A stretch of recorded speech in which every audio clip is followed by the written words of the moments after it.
Բարի երեկո, դուք դիտում եք Ամեկ+-ի IPF+ հաղորդումը, սկզբից օրվա ամփոփումը 120 վայրկյանում։ Հայաստանում օտարերկրյա անուղղակի ներդրումների ցուցանիշը դրա ծավալն այս տարվա առաջին 3 ամիսներին նվազել է 58 միլիարդ դրամով։ Չնայած այսպիսի տվյալներին, կառավարությունը հայտարարում է տնտեսական ակտիվության ցուցանիշի 106% աճի մասին։ Տնտեսագետ Վիլեն Խաչատրյանի կարծիքով, սա իր բացատրությունն ունի։ Ցանկացած ընտրություններից 1 տարի առաջ մակրոտնտեսական ցուցանիշները պետք է իրենց բարձր լինելու մակարդակով ապահովեն, այսինքն այն ամբողջ բազան, որի վրա պետք է կառուցվի հետագա քաղաքականությունը։ Հայաստանի հոգեբուժարաններում հաշվառված է հոգեկան առողջության խնդիրներ ունեցող 55,000 մարդ, որոնցից ստացիոնար բուժում է ստանում մոտ 1200-ը։ Առողջապահության նախարարության գլխավոր հոգեբուժ Սամվել Թորոսյանը վստահեցնում է, որ հիվանդներին դեղորայքը տրվում է անվճար։ Մենք պայքարեցինք եւ կառավարություն թարաշ գնալով մեր հիվանդները 300 չափ հիվանդ նոր հոգեբուժական կլինիկայում կան դեղ առաջի պսիխոտիկ էպիզոդի կլինիկա անվճար ստանում են ամերիկյան Զիպրեքսա դեղամիջոցը։ Էկոնոմիկայի նախարարության զբոսաշրջության զարգացման քաղաքականության վարչության պետ Մեխակ Ապրեսյանը չի հերքում, որ Հայաստանում հանրային զուգարանները քիչ են, բայց քննադատություններին հակադարձում է։ Ճիշտ է, որ նստեմ քարտեզագրված զուգարանների տեղեր ներկայացնեմ, կլինի դες։ Բայց զբոսաշրջային տեղեր կան, պարոն Ապրեսյան։ Շատ բենզագազալեցակայաններ արդեն իրենց մոտ ձևավորում են, արդեն այդ գործընթացը սկսում է որ ունենալ։ Յոգայի միջազգային օրվա շրջանակներում Հայաստանում Հնդկաստանի դեսպանատունը կազմակերպել էր յոգայի լուսանկարների ցուցադրություն։ Հայաստանում Հնդկաստանի նորանշանակ դեսպան Յոգեշվար Սանգվանը մտադիր է խթանել յոգայի տարածումը մեր երկրում։ Յոգան առողջացնում է մարդու միտքը եւ հոգին, բերում է հոգեկան ներդաշնակություն եւ շատ կարեւոր է առողջացարակարգի ձևավորման համար։ Դերևս նախորդ տարվա մայիսի 20-ին Կապան Գորիս ճանապարհին կրակել էին Սյունիքի մարզպետ Սուրիկ Խաչատրյանի մեքենայի ուղղությամբ, գործով որպես մեղադրյալ ներգրավվել էր Արա Բուդաղյանը, որը ավելի քան 1 տարի անցկացրել էր կալանքի տակ։ Արա Բուդաղյանի փաստաբան Հայկ Ալոմյանը տեղեկացրել է, որ նրա պաշտպանյալի քրեական հետապնդումը դադարեցվել է հանցակազմի բացակայության պատճառով։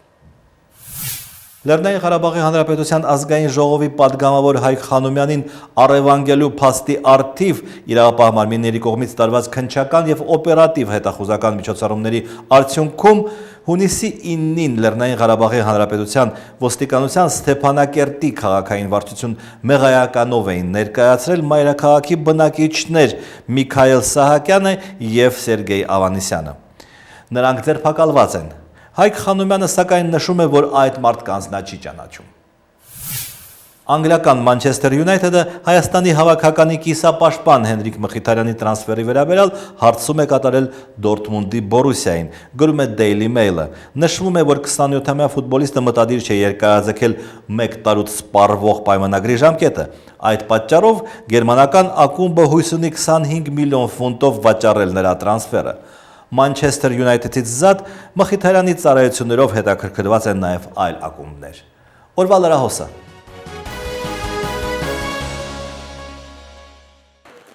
Լրատվամիջոցներն Արծվիկ Մինասյանին փորձեցին դարձնել իր տեսակի հակառակը, երբ վերջինս ներկայացնում էր մենաշնորհներն օրենքով կարգավորելու իր առաջարկությունը։ Արծվիկ Մինասյանը որևէ սխալ բան չի ասել։ Արծվիկ Մինասյանը ասել է այն, ինչ որ գրված է մեր նոր սահմանադրության մեջ։ Մեր նոր սահմանադրությունը, հարգելի գրագրողներ, ասում է, որ մենաշնորհները պիտի կարգավորվեն օրենքով։ Մինչև նոր սահմանադրությունն ըստ Աղվան Վարդանյանի մենաշնորհների համար որևէ սահմանափակում չկար եւ որևէ մեկը պատասխանատվություն չէր կրում։ Հիմա պարոն Մինասյանը ոլորտ է կարգավորում։ Գուցե օրինակը շաքարավազի ոլորտի հետ կապված մի քիչ սխալ է բերել։ Աղվան Վարդանյանը համաձայն չէ, որ Հանրապետականին միանալով դաշնակցությունն հեղինակազրկվել է, իրենց համար իշխանության մեջ լինելը նորություն չէ։ Դաշնակցության վարկանիշի համար խնդրում եմ միանհանգստացեք։ Այսօր մենք ունենք խնդրեմ, բոլոր քաղաքական ուժերը ունեն խնդրեմ։ Հայ ազգային կոնգրեսն այս իշխանության հետ լրջագույն խորհրդակցությունների մեջ է, ընտրական օրենսգիրքն է թեման։ Խորհրդակցությունների մեջ են նաև Եվրամիության եւ Միացյալ Նահանգների ներկայացուցիչների հետ։ Այսօր էլ մի հանդիպում Ֆրանսիայի դեսպանատանը կունենանք, լուրջ գործընթաց է գնում, լուրջ կոնսուլտացիաներ են գնում եւ ես հույսով եմ, որ այդ կոնսուլտացիաների արդյունքում մենք կունենանք բավականին լուրջ արդյունք։ Իսկ հանրապետականն այսօր խոսում էր կոռուպցիայի դեմ պայքարից, բայց առայժմ խիստ համարձակ քայլեր չեն կատարի։ Միանգամից համարձակ քայլեր եւ միանգամից արմատախիլ անելը կարող է բավականին վտանգավոր լինել։ Հանրապետականը գերադասում է կոռուպցիայի դեմ պայքարել օրենսդրական նախաձեռնություններով, պայքարն էլ պետք է լինի անընդհատ եւ շարունակական։ Մատակարար ընկերությունների ներկայացուցիչները դժգոհ են պաշտպանության նախարարության գնումների գործընթացից։ Վագաֆարմ ընկերության տնօրենը մի օրինակ է բերում։ Նախարարությունն իրենց խորհուրդ է տվել դեղերի տեխնիկական բնութագրերը ներկայացնելիս նշել պիտանելիության ժամկետը, բայց հենց այդ պատճառով էլ իրենց հեռացրել են մրցույթի մասնակիցների ցանկից։ Անհետեթությունը, անկեղծ աբսուրդ է։ Այսինքն իրանք ասել են պիտանելիության ժամկետը մեզ ներկայացրեք, որ տեսնենք մեզը բավարարում է թե չէ, մենք ներկայացնել ենք, ասում են իրավունք չունեք ներկայացնելու։ Ընկերության ներկայացուցիչն այս խնդրից բացի մեկ այլ մտահոգություն էլ ներկայացրեց զինված ուժերի գլխավոր շտաբի պետի տեղակալ Մովսես Հակոբյանին մատակարարների հետ հանդիպմանը։ Վագաֆարմը դեղեր է մատակարարել նախարարությանը, սակայն գումարներն այդպես էլ չեն վճարվել։ Վահե Վարսանյանը խորհուրդ է տալիս ուսումնասիրել իրավիճակը։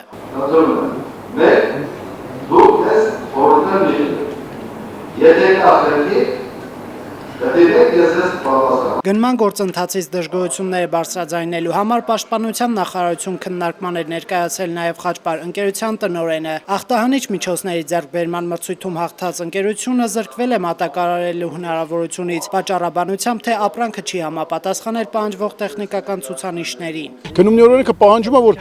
տեխնիկական պայմանները լինեն ամբողջական գրված լինեն։ Իսկ այստեղ արտադրողի գրված ամբողջական պայմանները խախտվել են։ Մենակ մեկն են գրել եւ դա հիմք են ընդունում բոլորին մերժելու համար։ Նա կասկածներ ունի, որ իրենց միտումնավոր են դուրս թողել մրցույթից, ինչից հետո նույն ապրանքի համար մեկ այլ ընկերությանը վճարվել է 23 միլիոն դրամով ավելի շատ գումար։ 92 կիլոմետր երկարությամբ միջպետական ճանապարհի այս հատվածով Վրաստանից եւ դեպի Վրաստան ուղևորվում են հարյուրավոր բեռնատարներ, որոնց վարորդները չգիտեն, արդյոք ողջ կմնան այս տարածքով անցնելիս։ Մեքենաները կոտրեմ, ջարդվում, չգիտեմ ով է սրատերը։ Հայաստանի Հանրապետություն ներմուծումների, արտահանումների, ինչպես նաև տեղական բեռնափոխադրումների համար Վանաձոր Ալավերդի Վրաստանի սահման միջպետական ճանապարհը ռազմավարական նշանակություն ունեցող միջանցք է։ Այն Հայաստանը կապում է Վրաստանի Սևծովյան նավահանգիստների, ԱՊՀ, Եվրոպայի եւ այլ երկրների հետ։ Սակայն այն ճանապարհաշինական ոչ մի նորմի չի համապատասխանում։ Երթևեկելի մասի լայնությունը չի բավարարում միջպետական ճանապարհի նորմերին։ Վանաձորի եւ Ալավերդու միջև ընկած հատվածում կա նաև շատ կտրուկ բոլորաններով հատված, որը վտանգավոր է բեռնված փոխադրամիջոցների համար։ Ճանապարհի երկայնքով գոյություն ունի 40 կամուրջ եւ 3 կարճ թունել։ Իդեպ ամենավատ թարվիճակում գտնվում է հատկապես երկրորդ թունելը, որի բարձրությունը եւս չի համապատասխանում ստանդարտներին։ Թունելներում բացակայում են անվտանգության միջոցները, լուսավորությունը եւ այլն։ Հայաստանի Հանրապետության տրանսպորտի եւ կապի նախարարության ու Եվրոպական ներդրումային բանկի համատեղ մշակած M6 Վանաձոր Ալավերդի Վրաստանի սահման միջպետական ճանապարհի վերականգնման եւ բարելավման ծրագրով նախատեսվում է վերանորոգում, սակայն մինչեւ այդ ով պետք է գոնե տարրական փոսալոցում իրականացնի, այս տարածքում որևէ վարորդ չի հիշում, որ երբևէ բարեկարգման աշխատանքներ իրականացված լինեն։ Վրացի վարորդներից մեկն այնքան էր վրդոված, որ մեքենայից իջնելով ուղերձ ցեղեց Հայաստանի Հանրապետության կառավարությանը։ Я буквально еду 90 километров в течение 3 часов. 90 километров проезжаю. Дороги находятся в катастрофическом состоянии. Беспризорно все. Ничего нет, ни грамма асфальта нет на дорогах. Это не очень некрасиво. Я вот приехал из России через Грузию, да? Это не визитная карточка страны, это элементарных дорог. Их просто отсутствует здесь. Передайте вашему правительству.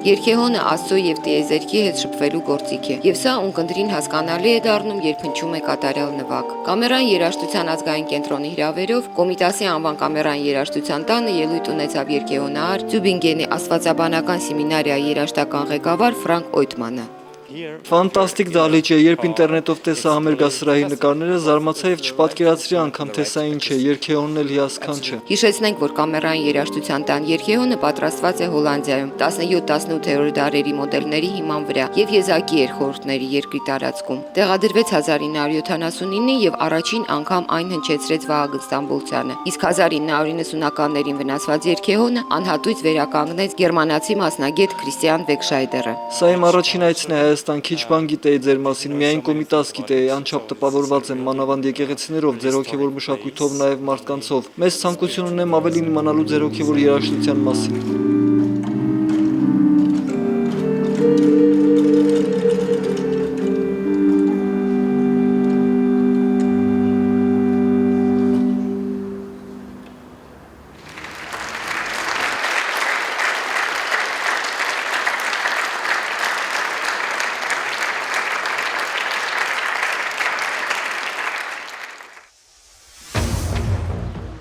Ֆուտբոլասեր Սամվել Թովմասյանը Ֆրանսիայի մեկնարկող ֆուտբոլի Եվրոպայի առաջնությունում երկրպագելու է միմիայն Գերմանիայի հավաքականին։ Քանի որ մեր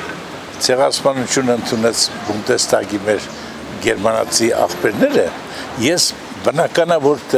նրանց բալետանեմ։ Իսկ Մադրիդի Ռեալի համակիր Դավիթ Քարիմյանը Եվրո 2016-ում չի երկրպագի իսպանացիներին։ Այս տարի կուզենայի, որ Անգլիան դառնար, լավ ունեն կազմ։ Սակայն Եվրոպայի գործող չեմպիոնները Հայաստանում աջակիցների պակաս չեն զգում։ Ես սիրում եմ Բարսելոնայի խաղը, որը իսպանական ակումբ է եւ որտեղ խաղացողների մասը հենց իսպանացիներ են։ Թեև Հայաստանի հավաքականը չի մասնակցում Եվրո 2016-ին, սակայն Երևանը եւս հիշեցնում է ֆուտբոլային տոնահանդեսի մասին։ Գովազդային վահանակներից մեկի հերոսը դերասան Հայկ Մարությանն է, որը այս օրերին Արցախում է։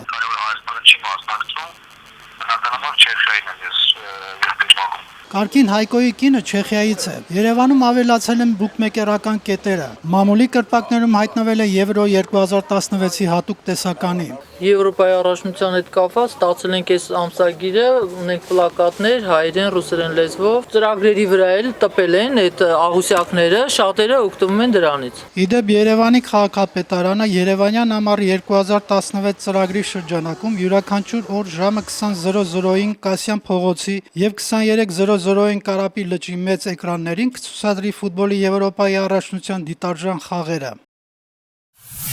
Ազգային ժողովում ավարտվել է 2015 թվականի կատարողականի քննարկումը։ Իհարկե այդ քննարկման ժամանակ հնչում էին տարբեր, նաև բյուջեի եւ ընդհանրապես տնտեսության հետ կապ չունեցող ելույթներ եւ հարցեր, բայց իրականում անգամ քաղաքական հարցադրումները տեղին են, որովհետեւ զուտ թվաբանական գործողությունները որևէ նոր երանգ չեն ավելացնում մեր քաղաքացիների նյութական վիճակին, իսկ դրա բարելավումը իհարկե կապված է քաղաքական լուծումներից։ Օրվա գլխավոր թեման։ Բյուջեի կատարողականը քաղաքական փաստաթուղթ է եւ այն պետք է ներկայացնեն գերատեսչության առաջին դեմքերը։ Պատգամավորները սխալ են համարում փոխնախարարների մակարդակով ազգային ժողովում այդ ներկայացնելը։ Երբ որ Ատոմ Ջանժողազյանը ներկայացնում է, իմ հիմնական հարցերն էր. դու որպես ինչ ես ներկայացնում, ասենք ով ես դու որ ներկայացնում ես, եթե հաշվապահական փաստաթուղթ ես ընդհանրապես ներկայացնում, խնդիր չկա, դա մենք կարող ենք կարդալ։ Բայց եթե այդ ներկայացրածի հիման վրա քաղաքական գնահատականներ ունակ չես տալու, ասենք լիազորված չես տալու, ուրեմն սա աբսուրդ է։ Վստահ եմ ցանկացած ով ունենա արդյունք ներկայացնելու, հենց ինքն էլ գալու է, որ այնտեղ ներկայացնի։ Հենց արդյունքը չի լինում, տեղակալն է գնում, ասում են դե թվերից դուրս էլ բան չխոսած։ 2015 թվականի բյուջեն իր թերություններով ու խնդրահարույց կետերով նորություն չէ պատգամավորների համար։ Ասում են ամեն տարի է այդպես։ Չարաշահումները ըստ պատգամավորների բազմաթիվ են։ Թևան Պողոսյանը բյուջեի կատարողականում ուսումնասիրել է գրադարանների պահպանման համար նախատեսված ծախսերը ու պարզել։ Նշվում է, որ 70-ական թվականներին ինչ-որ մի թիվ էին ընդունել, թե ինչքան գրքեր կան, հետո ստուգել են, պարզվել է 500,000 անվանում գրքեր չի եղել, բայց երբ որ նայում եմ թվերի, ինչքան գումար ծրագրավորել են, այնքան հաշվարկել են, այդքան է վճարել են ու ծախսել են։ Բյուջեի հիմնական առանցքային ցուցանիշը տնտեսական աճն է, հիշեցնում է Միքայել Մելքումյանը, բայց քանի որ կանխատեսված 4.1%-ի փոխարեն գրանցվել է միայն 3% տնտեսական աճ, ապա հետևանքները երկրի տնտեսության վրա անխուսափելի են։ Բյուջեն թեր հավաքագրվել է 80 միլիարդ դրամով։ Որպեսզի դրա մի մասը մենք բացը լրացնենք, Եվրասիական տնտեսական կայունացման ֆոնդից վերցրել ենք 3 տարվա համար 100 միլիոնական դոլար։ Եթե 500 միլիոնով տրանսֆերտները կրճատվել են, ներկրումը 30%-ով կրճատվել է, արտահանումը 4%-ով կրճատվել է, չգիտեմ նոր աշխատատեղեր չեն առաջացել, աղքատությունը չի կրճատվել, գործազրկությունը չի կրճատվել, այսինքն ինչ ենք անում, բայց բյուջեն ծախսում ենք։ Որ բացում ես էջերով նայում ես, շատ ժամանակ այդ թվերի մեջ մարդկանց ասում են հեշտ է մանիպուլյացնել, բայց զարմանալի բաներ կարող ես հանդիպել։ Պարզվի, որ նույն գումարի մեջ կարելի է 5 անգամ ավելի շատ գործ անել, կամ նույն գումարի մեջ 5 անգամ չեն կատարել իրենց հենց նախատեսածը։ Պատգամավորները նախորդ տարվա բյուջեի ռիսկերի վերաբերյալ կառավարության կանխատեսումները նույնպես անբավարար են գնահատում, այդ նույնպես ըստ նրանց անհետևանք չի մնա։ 2015 թվականին պետությունը հավաքագրել է 7% ավելի քիչ գումար, քան նախատեսված էր, իսկ ծախսել է էապես ավելի շատ։ Ծախսերը հետաքրքիր են այնքանով, որ այդ ճեղքվածքը անհրաժեշտություն է առաջացրել փողի էմիսիայի եւ արտաքին պարտքի ավելացմանը։ Իդեպ 2020 թվականից այդ պարտքը սպասարկելու համար Հայաստանը ստիպված կլինի ծախսել առնվազն տարեկան $1 միլիարդ,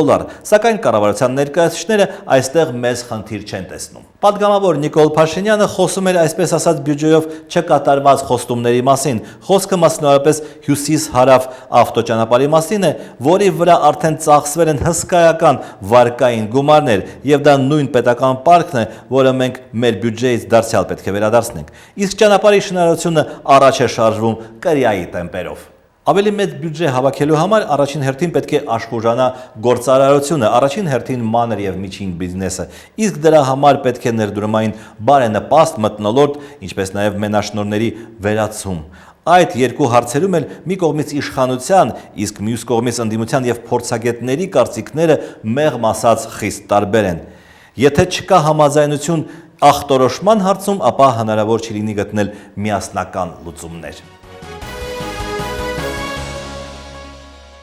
Ամեկ պլյուսի զրուցակիցն է տնտեսագետ Արտակ Մանուկյանը։ Պարոն Մանուկյան, բյուջեն հավաքվել է 7% ավելի պակաս, քան նախատեսված էր։ Ինչի մասին է դա խոսում։ Դա առաջինը խոսում է նրա մասին, որ մենք լրջագույն խնդիր ունենք, այսինքն տնտեսական մոդելը, որը մենք կիրառում ենք, ըստ էության իրան սպառել է, այսինքն դրանով զարգացումը ապահովել հնարավոր չէ, հա, մի ցուցանիշ կարող ենք ավելացնել, որ նախորդի համեմատ դա ընդամենը 2% աճ է, հա, հարկային եկամուտները եւ հիմնականում ավելացված արժեքի հարկն է այստեղ դոմինանտ դեր կատարում անում։ Այս ամենով հանդերձ մենք պետք է հասկանանք, որ մեր ծախսերի բազան շարունակաբար մեծանալու է, ի հաշիվ նաեւ նրա, որ մենք ունենք բավականաչափ լուրջ ծերացող բնակչություն եւ կենսաթոշակները, որը նույնիսկ ներկա պարագային բավականաչափ բարեկեցիկ, նույնիսկ մինիմալ զամբյուղի հետ կապված համատությունները շատ տխուր վիճակ են իրականացնում, այսինքն այստեղ կա միշտ մշտապես պահանջարկ, որ սրանը ուղղված ծախսերը պետք է մեծանան, բայց հարկային եկամուտները հանքարդյունաբերության եւ գյուղատնտեսության միջոցով ապահովել է նման երկարաժամկետ աճը, դա միֆ է եւ չի կարող նման բան լինել, ինչի որովհետեւ հանքարդյունաբերությունը եւ գյուղատնտեսությունը այդտեղ հիմնականում ձեռքի աշխատանքը շատ մեծ տեսակարգ շիր ունի, իսկ ձեռքի աշխատանքը նշանակում է շատ ցածր մրցունակ արտադրանք եւ դա բնորոշ է թույլ զարգացած երկրներին, որոնք որ չեն կարողանում բավականաչափ մեծ հավելյալ արդյունքներ ներգրավել եւ տնտեսությանը երկարաժամկետ ազդակներ հաղորդել։ Այսինքն այս ամենով հանդերձ մենք հասկանում ենք, որ առաջինը եւ դրանից բխող առաջին մասը ասացի եւ երկրորդ մասն է, որ ստվերի դեմ պայքարը համենայն դեպս նաեւ հարկային եկամուտների տեսանկյունից այնքան էլ հաջողությամբ չի պսակվում։ Ասում եք գյուղատնտեսության եւ հանքարդյունաբերության վրա պետք չի հույս դնել, բայց ինչի վրա է պետք հույս դնել։ Առաջինը պետք է հույս դնել սովորաբար թույլ զարգացած, զարգացող եւ զարգացած երկրներ, հա։ Առաջինում դոմինանտ է ՀՆԱ-ի տեսակարգ շրի մեջ գյուղատնտեսությունը եւ ինչպես նշեցի, այսպես ասած ձեռքի աշխատանքը։ Երկրորդում արդեն եթե դու տրանսֆորմացիա ես անում, ավելի շատ արտադրությունը, հա, արդյունաբերությունն է ավելի դոմինանտ դերակատարում անում, բայց արդյունաբերություն ասելով մենք չպետք է ինքնախաբեությամբ զբաղվենք եւ հանքարդյունաբերություն ասենք, որովհետեւ այստեղ գոյություն ունի արժեքի շղթա։ Իսկ երբ որ դու միայն հումքն ես արտադրում, դա որոշակիորեն հարստացնում ես եւ որպես կիսաֆաբրիկատ օրինակ արտահանում ես հիմնականում Գերմանիա, հա, եւ գերմանացուն դեռ մի բան էլ վճարում ես, որ ինքը դա եւս լրացուցիչ, այսպես ասած, տեխնոլոգիական գործընթաց անցնի, եւ այդ նույն գերմանացին սարքում է դրանից ինչ որ մի արտադրանք եւ վաճառում է քեզ, նա ավելի մեծ հավելյալ արդյունքներ է ապահովում, քան դու, այսինքն հանքարդյունաբերությունը այդ իմ ասած արտադրության եւ երկարաժամկետության տեսանկյունից ըստ էության մրցունակ չի, որտեղ ընդհանրապես բերում է բնական ռենտայի, այսպես ասած, գաղափարներն են նպաստում։ Պետք է շեշտը դնել IT ոլորտների եւ ընդհանրապես գիտական գիտելիքահեն կապիտալի, որը մենք այսպես ասած ամրագրում ենք, գոռում ենք, բայց որևէ տեսանելի, այսպես ասած, հաջողություններ չեն գրանցում, այդ բնագավառների վրա եւ ինչի՞ չէ նաեւ ծառայություններ, օրինակ նույն տարբեր բնագավառներով, որ մենք նայենք, թե туриզմի պոտենցիալի մասին ենք խոսում եւ այլն, բայց կարծես թե համապատասխան միջոցառումներ չեն իրականացվում եւ այլն, եւ որն ամենակարևորն է, այ երկարաժամկետության վրա պետքա ՓՄԾ սուբյեկտները իրոք դառնան տնտեսության շարժիչ ուժը եւ դրանում պետությունը եւս իր պետական բյուջետային, այսպես ասած, ծախսերով բավականաչափ մեծ անելիքներ ունի։ Շնորհակալություն։